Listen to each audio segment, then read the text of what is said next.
হরে কৃষ্ণ। সকলকে আবারও কৃষ্ণ প্রীতি শুভেচ্ছা জানিয়ে আমাদের একটি বিশেষ আজকের শাস্ত্র আলোচনা, যে শাস্ত্রীয় আলোচনা গরুর মহাপুরাণের আলোকে। বেশিরভাগ মানুষের ভিতরে একটি প্রশ্ন, যেগুলি আমাদের প্রায় ফোন আসে বা আমাদের নিজেদের মানুষও জানতে চায়, শৌচ অশৌচ কোন বর্ণের জন্য কতটা দিন ধার্য করা আছে শাস্ত্রে। বিভিন্ন সময় আমরা বিভিন্ন ব্যক্তি কর্তৃক, বিভিন্ন সম্প্রদায় কর্তৃক আমরা মতবিরোধ দেখতে পাই। তো সেই বিষয়ে আমরা ডিটেলস আজ আলোচনা করব গরুর মহাপুরাণের আলোকে। সকলের সাথে থাকবেন। মঙ্গলাচরণের পরেই আমরা শুরু করতে যাচ্ছি। তো সকলে হাত জোড় করে একটা ছোট্ট মঙ্গলাচরণ আপনারা করবেন। ওম অজ্ঞানতিমিরন্ধস্ব জ্ঞানাঞ্জনশলাকয়া চক্ষুरुन्मिलितं येन তস্मै শ্রীগুরবে নমঃ। শ্রীচৈতন্যমনঃভীষ্টং স্থাপিतं येन ভূতলে স্বয়ং রূপ কদা মह्यं দদাতি সপদান্তিকम्। বন্দেহং শ্রীগুরু শ্রীযুতো পদকমলম শ্রীগুরান বৈষ্ণবাংশ্চ শ্রীরূপম সাগ্রজাতম সহগণ রঘুনাথান্বিতং তং সজীবম সাবধূতম সাবধূতম পরিজন সহিতম কৃষ্ণ চৈতন্য দেবম শ্রীরাধা কৃষ্ণ পাদান সহগণ ললিতা শ্রীবিশাখান্বিতাংশ্চ। নমোয়ং বিষ্ণুপাদায় কৃষ্ণপ্রেষ্ঠায় ভূতলে শ্রীমতে ভক্তি বেদান্ত স্বামিনিতি নামিনে। নমস্তে সরস্বতী দেবী গৌরবাণী প্রচারিণে নির্বিশেষ শূন্যবাদী পাশ্চাত্য দেশতারিণে। বাঞ্ছাকল্পতরুর্ভশ্চ কৃপা সিন্ধু বয়েব চ পতিতানাং পাবনেভ্যো বৈষ্ণবেভ্যো নমো নমঃ। হরে কৃষ্ণ। জয় শিল প্রভুপাদ কি জয়, অনন্ত কোটি বৈষ্ণব বৃন্দ কি জয়। তো যাই হোক, আজকের মূল আলোচ্য বিষয় হচ্ছে শৌচ অশৌচ। সকলকে অত্যন্ত মনোযোগ সহকারে শ্রবণের জন্য আমরা বিশেষ অনুরোধ করছি। কারণ আমরা যদি এই কথাগুলি মনোযোগ দিয়ে না শ্রবণ করতে পারি, তাহলে প্রকৃত অর্থে আমরা বুঝতে পারব না। যাই হোক, যাজ্ঞবল্ক্য মুনি গরুর পুরাণের যাজ্ঞবল্ক্য মুনি এই বিষয়ে সুন্দরভাবে বলেছেন। তিনি অনেক মুনি ঋষিদের সামনে এই বিষয়টি পরিষ্কারভাবে বর্ণন করার চেষ্টা করেছেন। তিনি বলছেন, এখন আমি তোমাদেরকে শৌচ অশৌচ বিষয়ে বলছি, মনোযোগ দিয়ে শ্রবণ করো। প্রথমে তিনি বলছেন, 2 বছরের পূর্বে যদি কোনো বালকের মৃত্যু হয়, কত বছর? 2 বছরের পূর্বে যদি কোনো বালকের মৃত্যু হয়, তাহলে সেই বালকের দাহ করা উচিত নয়। তো একটা বিষয় আমাদের কাছে ক্লিয়ার। এখানে অনেক মেসেজ পাবেন এই পুরাণের মাধ্যমে। আপনারা এত এত এত তথ্য পাবেন যে সত্যি অবাক করে দেওয়ার মতো। তাকে মাটিতে সমাধি দান করতে হয়, তার শ্রাদ্ধও হবে না। 2 বছরের নিচে যদি কখনো কোনো সন্তান কারো কখনো মৃত্যু হয়, তাহলে সেক্ষেত্রে তার দাহ হবে না, মাটিতে সমাধি হবে, তার শ্রাদ্ধ হবে না। 2 নম্বর পয়েন্ট তিনি বলছেন 2 বছরের অধিক বয়সে যদি কারো মৃত্যু হয়, তাকে বন্ধু বান্ধবের সাথে শ্মশানে নিয়ে দাহ করতে হয় এবং 7 অথবা 10ম দিনে দক্ষিণ দিক মুখ করে তার শ্রাদ্ধ করতে হবে। দক্ষিণ দিক মুখ করে করতে হবে। তারপরে তিনি বলছেন মাতামহ এবং গুরুপতির পত্নীর তর্পণ একইভাবে হয়। সাধারণত মাতামহ, দিদিমা এবং গুরু পত্নী অর্থাৎ গুরুমা, তাদেরও তর্পণ একইভাবে করতে হয়। তারপরের পয়েন্টে তিনি বলছেন বন্ধু, পুত্র, ভাগ্নে, শ্বশুর এবং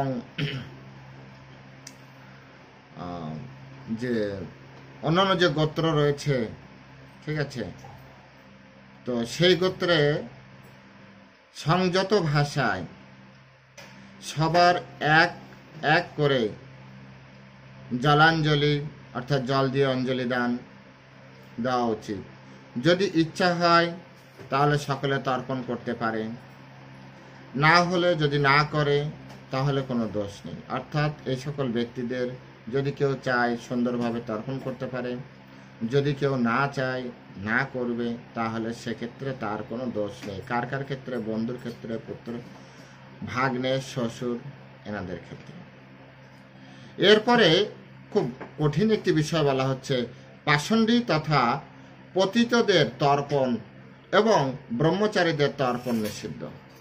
পাষণ্ডী, পাষণ্ডী বলতে কাদেরকে বোঝায়? যারা পাপ কার্যে, বুঝতেই পারছেন যে পাষণ্ডী পাপ কার্যে সবসময় রত থাকে, এদেরকে পাষণ্ডী বলা হয়। পতিত মানে যিনি তার অবস্থান থেকে পতিত হয়েছেন। সাধারণত আমাদের 4টা বর্ণ, 4টা আশ্রম রয়েছে। সেই আশ্রম এবং বর্ণ থেকে কেউ যদি পতিত হয়, অর্থাৎ কেউ ব্রাহ্মণ কুলে জন্মগ্রহণ করেছে কিন্তু তিনি তার ব্রহ্ম তেজ ধরে রাখতে পারছেন না। যদি কেউ ক্ষত্রিয় কুলে জন্মগ্রহণ করেছেন কিন্তু তিনি তার ক্ষত্রিয় তেজ ধরে রাখতে পারছেন না। কেউ হয়তো বৈশ্য কুলে জন্মগ্রহণ করেছেন, তিনি তার যে বৈশ্য বৃত্তি সেই বৃত্তির বাইরে যে তিনি জীবন নির্বাহ করছেন। এগুলো হচ্ছে পতিতদের কর্তব্য, পতিতদের কাজ। হ্যাঁ, যেভাবে আমাদের ভগবদ গীতা বলা হয় যে স্বধর্মে নিধানাম শ্রেয় পরধর্ম বায়। আপনি স্বধর্মে মৃত্যুবরণ করলেও শাস্ত্রের ভাষায় সেটি সঠিক, শাস্ত্রের আলোকে সেটি সঠিক। কেউ যদি শাস্ত্র অবমাননা করে আপনার পার্সোনাল ব্যাপার, আপনার জন্য শাস্ত্রের আইন যেটা আছে আপনার জন্য সেটা হবে, কিন্তু শাস্ত্রের ভাষায় বলছে স্বধর্মে নিধানাম শ্রেয়। আপনার ধর্ম পালন করতে করতে যদি মৃত্যুবরণও করেন তাহলে সেটা ভগবানের পক্ষ থেকে আপনি পুরস্কৃত হবেন। এই জগতে অনেক ব্যক্তি আছে যারা নিজেদের যে দায়িত্ব এবং কর্তব্য সেইগুলি ত্যাগ করে তারা অপরের ধর্ম সবসময় পালন করার চেষ্টা করছে। অর্থাৎ এখন দেখা যাচ্ছে ব্রাহ্মণ বড় বড় অফিসার হয়ে গেছে, ব্রাহ্মণ অ্যাডমিনিস্ট্রেশনে ঢুকবে না, অ্যাডমিনিস্ট্রেশনে ঢুকবে ক্ষত্রিয়রা, ডিফেন্স লাইনে ক্ষত্রিয়দের কাজ। বৈশ্যদের কাজ হচ্ছে বিজনেস করা, যত ধরনের বিজনেস একমাত্র বৈশ্যরা করবে, বৈশ্যরা সৎ হবে। কিন্তু যখনই কোনো শূদ্র বৈশ্যের কাজ করবে তখন শূদ্র যেহেতু মানসিকতা বৈশ্যের মতো উদার নয়, তাই সেখান থেকে তিনি কি করবেন? তিনি কাজটি সঠিকভাবে করতে পারবেন না, তিনি 2 নম্বরে শুরু করে দেবেন। তাই প্রকৃত যিনি সৎ ব্যবসায়ী তিনি যখন ব্যবসা করবেন তার সততার সহিত তিনি ব্যবসা করবেন। প্রকৃত যিনি ক্ষত্রিয় তার জীবন চলে যাবে কিন্তু তিনি কখনো তার চেয়ারের বদনাম করবেন না, তিনি তখন কখনো যুদ্ধ থেকে পলায়ন করবেন না। এগুলো খুবই গুরুত্বপূর্ণ বিষয়। ব্রাহ্মণের কাজ কি? ব্রাহ্মণের কাজ হচ্ছে যাজন অধ্যাপনা, মানুষকে ধর্মের আলোকে সমাজকে পরিচালনা করা, সমাজের মাথার উপরে বসে। যেমন একটা বডি, সম্পূর্ণ বডিটা নিয়ন্ত্রণ হয় হেড দ্য মাথার, তো head of the government, head of the society বলা হয় হচ্ছে ব্রাহ্মণকে। ব্রাহ্মণ সবসময় সকলের কাছে, আমাদের সকলের কাছে পূজনীয়। এই জিনিসটা আমাদেরকে মাথা রাখতে হবে, ব্রাহ্মণদেরকেও মাথা রাখতে হবে। একজন পূজনীয় ব্যক্তি তিনি কখনো কারো আন্ডারে চাকর হতে পারে না। কারণ কিভাবে হতে পারে চাকর হতে পারে? কি এটা মন মানসিকতা একটা খুব খারাপ। আপনারা যখন চিন্তা করবেন ব্রাহ্মণ কখনো কারো চাকর হবে না, ব্রাহ্মণ কারো দুয়ারে চাকরি করতে পারবে না, কারণ ব্রাহ্মণ সকলের পূজনীয়। মালিক যদি এসে আপনাকে প্রণাম করে তাহলে কি মালিকের ওয়েট থাকবে? আর আপনি যদি যেখানে চাকরি করতে গিয়েছেন, আপনি যদি মালিকে, আপনি বৈশ্য, ক্ষত্রিয় অথবা শূদ্রের আন্ডারে যখন আপনি কাজ করছেন, আপনার মান সম্মান থাকবে? তো এগুলো ওভারঅল সব দিক থেকে বিচার করতে হবে। আমাদের বৈদিক শাস্ত্রে এগুলো সুন্দরভাবে বর্ণনা করা হয়েছে। আমাদের বড় বড় রাজারাও, আমাদের যে বৈদিক সোসাইটি ইভেনে এখনো আপনি দেখুন রাজা বড় বড় হতে পারে কিন্তু গুরুদেবের চরণে যে প্রণাম করছে। ব্রাহ্মণের তেজ অনেক বেশি হয়। বিশ্বামিত্র মুনি বশিষ্ঠ চরণে যে আত্মসমর্পণ করেছিলেন। তো এগুলো আমাদেরকে বুঝতে হবে। তাই পতিতদের অর্থাৎ যিনি তার অবস্থান থেকে পতিত হয়েছেন তার এবং পাষণ্ডী যারা পাপ কার্য, কলিযুগে 4টা পাপ কার্য আছে। একটা হচ্ছে আমিষাহার, 2 নম্বর হচ্ছে নেশা করা, 3 নম্বর হচ্ছে আপনার দ্যুতি ক্রীড়া, তাস জুয়া পাশা লটারি, 4 নম্বর হচ্ছে আপনার অবৈধ স্ত্রীর সঙ্গ বলা যায়, আর অবৈধ শারীরিক সম্পর্ক। তো এই 4টা কর্মের সাথে যারা যুক্ত থাকে তাদেরকে পাষণ্ডী বলা হয়। এরা অত্যন্ত পাপাচারী ব্যক্তি। তো এদেরও শাস্ত্র অনুযায়ী তর্পণ হয় না। আর হয় না ব্রহ্মচারী। ব্রহ্মচারীর যেহেতু সন্তানাদি কেউ নেই, তাই তারও তর্পণ করার কেউ থাকে না। এরপরে নেক্সট পয়েন্ট আলোচনা করতে যে বলছে যে ব্রত থেকে ভ্রষ্ট স্ত্রীর তর্পণ ইচ্ছা হলে করবেন, অথবা ইচ্ছা না হলে করবেন না।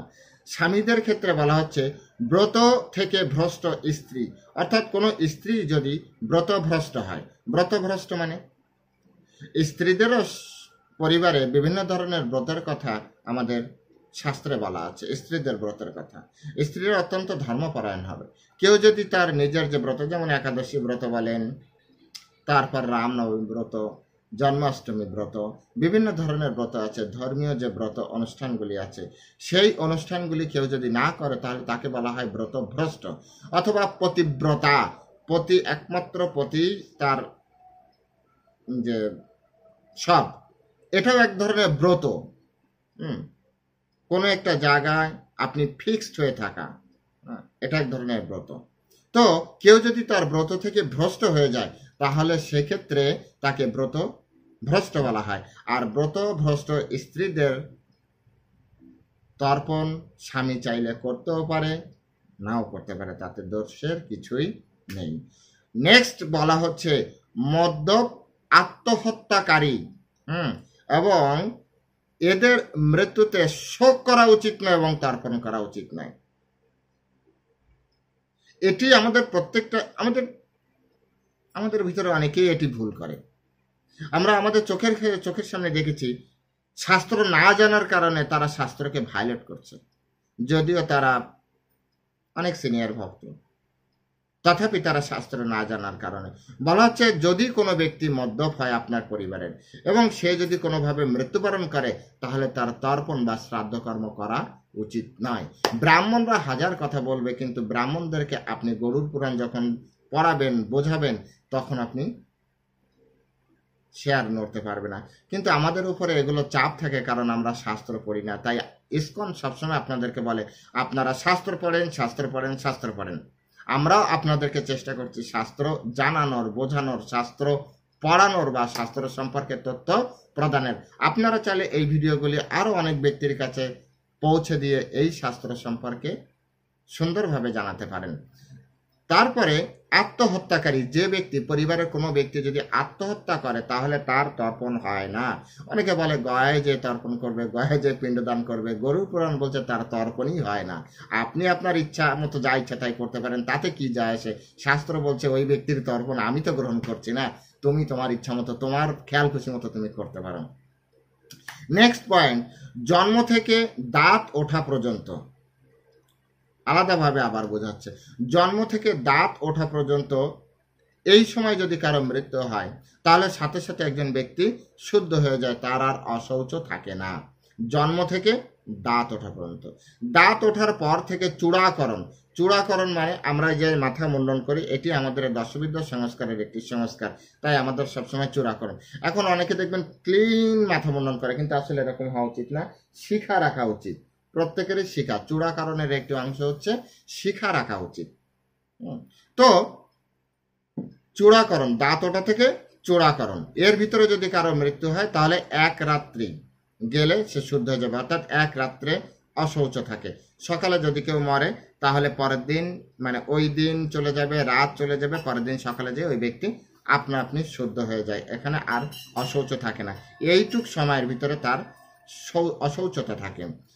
চূড়াকরণ থেকে যদি উপনয়ন, উপনয়ন মানে ব্রাহ্মণরা এখন এই প্রথাটা চালু রেখেছে, সাধারণত আগে ক্ষত্রিয়রাও করত, একটা নির্দিষ্ট বয়সে যে সবাই পৈতে ধারণ করত, উপবীতে ধারণ করত। তো চূড়াকরণ থেকে উপনয়নের আগ পর্যন্ত কারো যদি মৃত্যু হয় তাহলে সে 3 রাত্রি পরে শুদ্ধ হয়ে যাবে। 3 রাত্রে, প্রথম রাত, দ্বিতীয় রাত, তৃতীয় রাত্রে, পরের দিন সকালে তার পরিবারের আর কারো কোনো অশৌচ থাকবে না।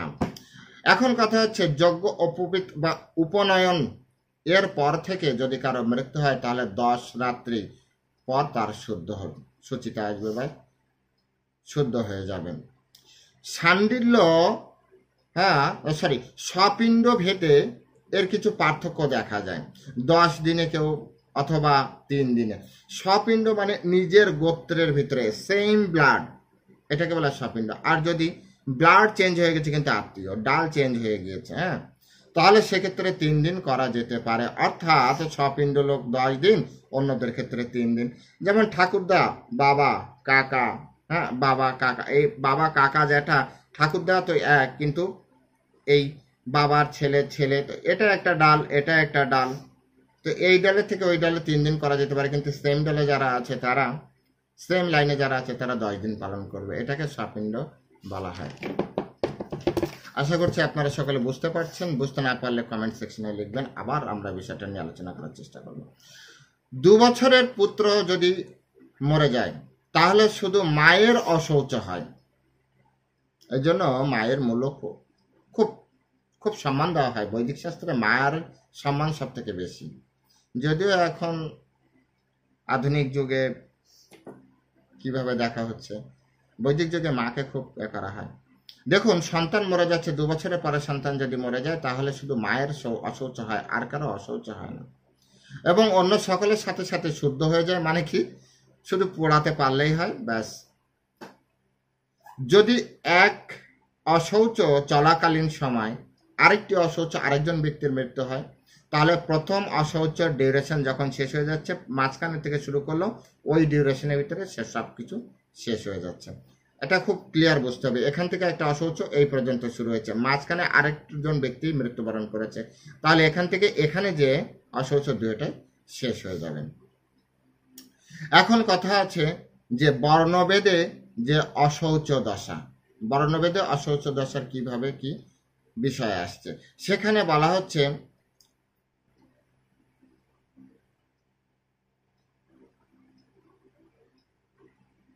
যদি ব্রাহ্মণ, ক্ষত্রিয়, বৈশ্য, শূদ্র, যে 4টি বর্ণ আছে, জন্ম অথবা মৃত্যু, যে কোনো বিষয় যে অশৌচ, সেটা ব্রাহ্মণের জন্য 10 দিন। ব্রাহ্মণরা 10 দিন অশৌচ পালন করবে। ক্ষত্রিয়রা কতদিন করবে? 12 দিন অশৌচ পালন করবে। বৈশ্য 15 দিন অশৌচ পালন করবে। আর শূদ্রের জন্য 30 দিন অশৌচের ব্যবস্থা। কেউ কখনো এমন প্রশ্ন করবেন না, কেন শূদ্রদেরকে কেন 30 দিন করালো? শাস্ত্রে যেভাবে বলেছে অ্যাজ ইট ইজ নিবেন। নিবেন কি নিবেন না এটা আপনার ব্যক্তিগত বিচার, কিন্তু কিছু কিছু বিষয় আছে না, প্রশ্ন করবেন না। মাকে কেন মা বলা হয়? মাকে অন্য কিভাবে ডাকলে হতো? আম গাছকে কেন আম গাছ বলা হচ্ছে? এটাকে আর কিছু নামে পরম্পরায় ডেকে আসছে, ব্যাস। কিছু কিছু বিষয় ভগবান যা করে মঙ্গলের জন্য করে, এটা মেনে নিয়ে এটাই মেনে নিন, এটাই সকলের জন্য মঙ্গল হবে।